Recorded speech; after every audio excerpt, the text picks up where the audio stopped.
It's Christmas Eve, and I'm rushing home early to surprise my daughter. But when I get there, I find her huddled outside in the freezing cold, shivering at 32 degrees with no blanket, no coat, nothing. Inside, my son-in-law's family is laughing by the warm fireplace, toasting with champagne like nothing's wrong. I burst through the door, scoop her up in my arms, and shout 6 words that change everything. What the hell is going on here? If that hooked you, stick around because this story gets even wilder. Hit that like button if you're already furious, subscribe for more real-life drama, and comment below, what would you do if you found your child like this? Let me take you back to the beginning. My name is Sarah, and my daughter Emily is everything to me. She's 28, married to Ryan for 3 years now. Ryan comes from this wealthy family, the Whitlocks, who act like they're better than everyone.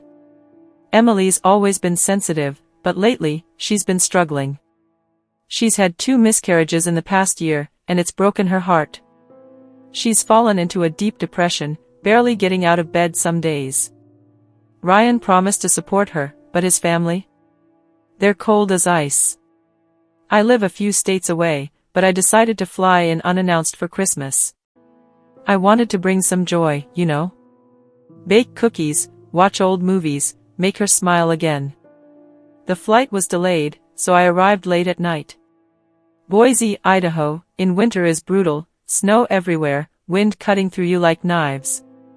I pulled up to their big fancy house, lights twinkling, carols playing faintly from inside. I knocked softly at first, excited for the surprise. No answer.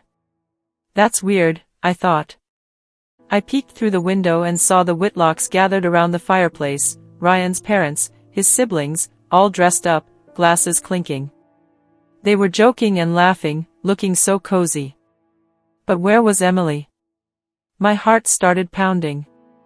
I circled the house, calling her name quietly. Then I saw her on the back porch, curled up in a ball, teeth chattering, face pale as a ghost. Emily. I whispered, rushing to her. She looked up, eyes wide with shock and relief. Mom? What are you doing here? Her voice was so weak. She was in thin pajamas, barefoot in the snow. I wrapped my coat around her immediately, pulling her close. Why are you out here, honey? It's freezing. She started sobbing. They said I was ruining the mood. Ryan's mom told me to stay out until I cheered up. They've been saying awful things all night. My blood boiled. I could hear the laughter from inside, carefree and cruel. How could they do this to her? Emily told me bits and pieces, how the Whitlocks blamed her for the miscarriages, called her damaged goods, said she was dragging Ryan down. Ryan just went along with it, too scared to stand up to his family. I helped her stand, but she was so weak from the cold. That's when I kicked the door open, bursting into the living room with Emily in my arms. The room went silent. Ryan's mom, Victoria, spilled her champagne. Sarah? What on earth? I cut her off. What the hell is going on here? You left my daughter outside like a dog while you party? In this weather?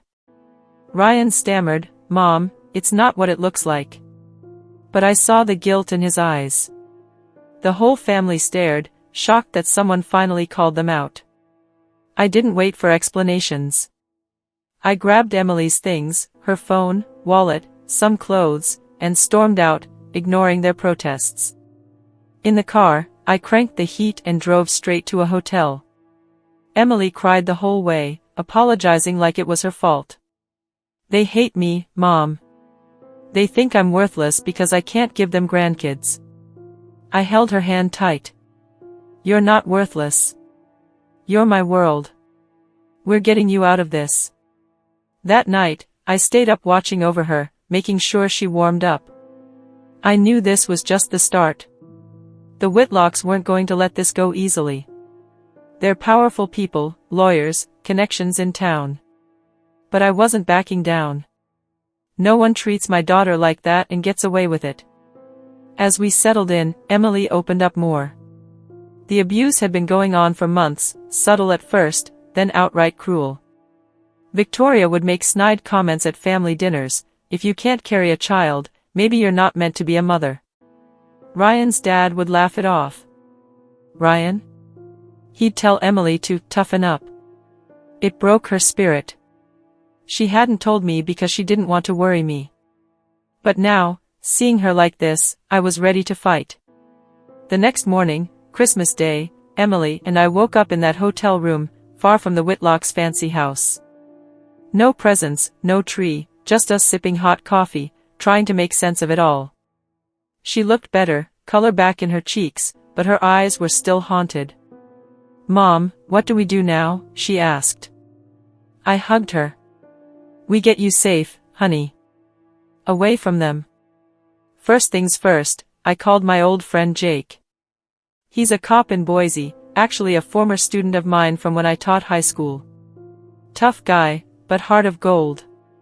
"Sarah? Merry Christmas. What's up?" I explained everything, the shivering, the cruelty, the Whitlocks. He was furious. "That's abuse, plain and simple. Emotional, maybe physical with the cold exposure. Bring her to the station. We'll document it." We met Jake at a coffee shop instead, didn't want to scare Emily more. He took photos of her chapped skin, listened to her story. "Emily, this isn't your fault," he said gently. "Families like the Whitlocks think money buys them out of trouble, but not this time." He suggested a restraining order and connecting us with a lawyer. Emily hesitated. "Ryan's not all bad. He loves me, sometimes." But Jake shook his head. "Love doesn't leave you freezing outside." Back at the hotel, I helped Emily pack her life.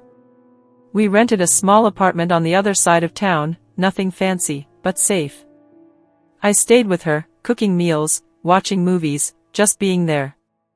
Slowly, she started talking to a therapist.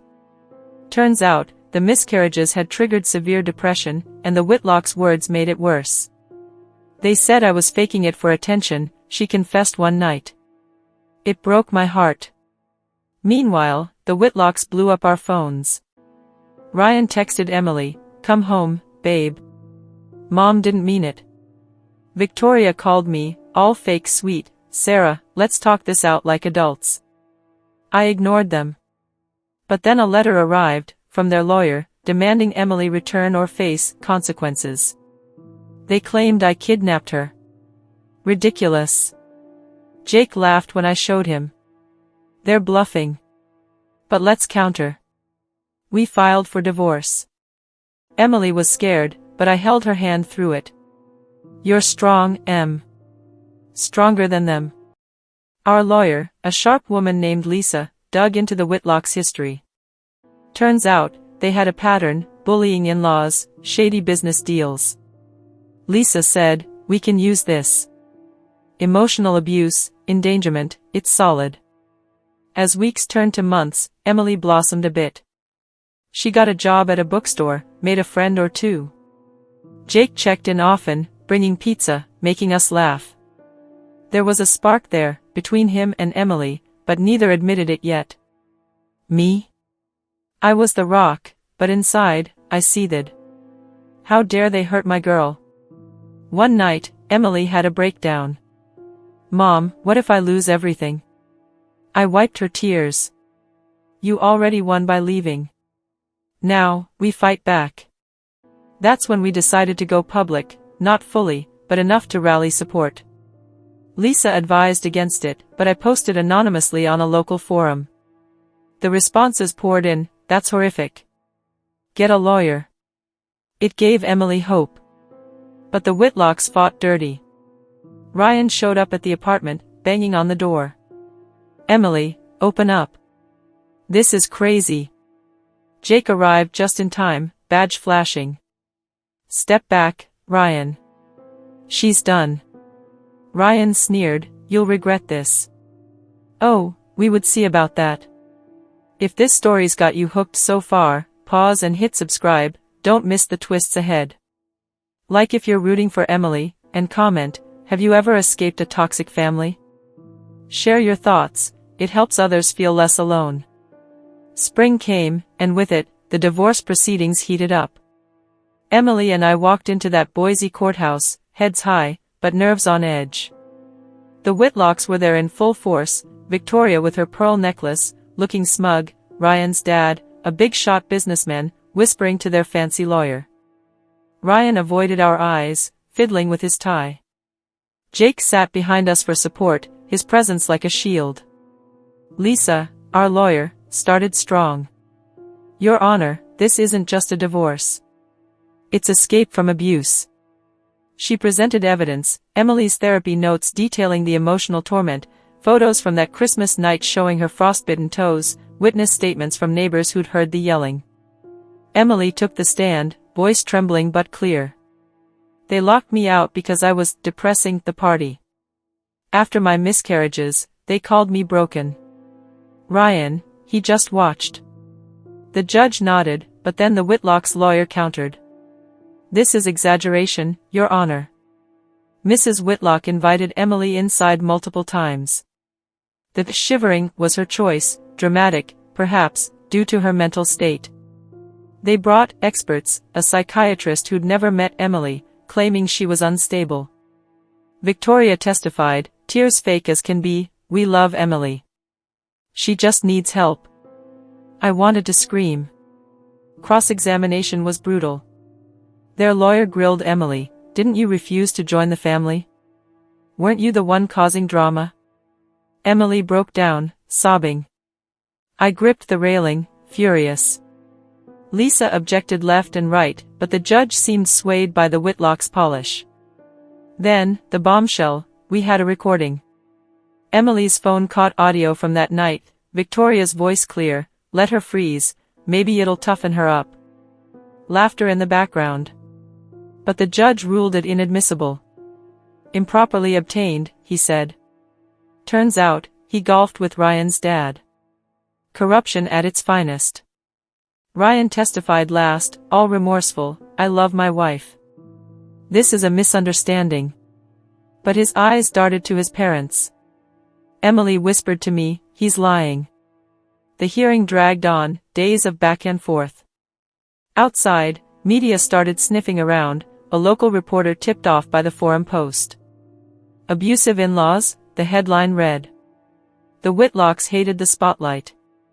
In breaks, Jake comforted Emily. You're brave, he said, holding her hand. I saw the connection growing, he made her smile for the first time in months. Me? I vented to Lisa, they're buying their way out. She nodded. It's not over. We appeal if needed. Finally, the ruling, divorce granted, but no alimony, no charges for abuse. Insufficient evidence, the judge said. Victoria smirked as they left. Ryan approached Emily, babe, we can fix this. Jake stepped in, walk away, pal. Emily turned her back, strong as steel. We left defeated but not broken. That night, over ice cream, Emily said, Mom, thanks for fighting. I hugged her. Always, kiddo. The battle taught us, justice isn't always in court, it's in survival. After the trial, life shifted for Emily and me. We stayed in that little apartment, turning it into a home, plants on the windowsill, photos of better days. The media frenzy grew, our story went viral on social media. Christmas nightmare, daughter left in cold by in-laws. Comments flooded in, monsters. Rooting for you. It validated Emily, showed her she wasn't alone. She threw herself into therapy, joined a support group for miscarriage survivors. Slowly, the depression lifted. Jake became a fixture, dinners, walks in the park. One evening, he confessed, Emily, I've fallen for you. She blushed. Me too. Watching them, my heart swelled. Ryan? He faded, remarried quickly to someone approved by his family. The Whitlocks tried one last jab, a lawsuit for defamation. But with public eyes on them, they dropped it. Victoria even sent a half-hearted apology letter, misunderstandings happen. We burned it, laughing. Emily got a promotion at work, started painting again, vibrant colors, full of hope. Months later, on a warm summer day, we sat in Boise's main square, people watching. Emily leaned on Jake's shoulder. "Mom, that Christmas was hell, but it led here." I nodded. "Sometimes, rock bottom shows you the way up." We toasted with iced tea, grateful for second chances. Looking back, it's wild how one frozen night changed everything. Emily's stronger now, unbreakable. And me? I'd do it all again for her. Life's about protecting the ones you love, no matter the cost. If this story moved you, smash that like button and subscribe for more tales of triumph over toxicity. Comment below, what do you think, should we have fought harder, or was walking away the win? Share your own stories, let's build a community of support. Thanks for watching, remember, courage always leads to brighter days. See you next time.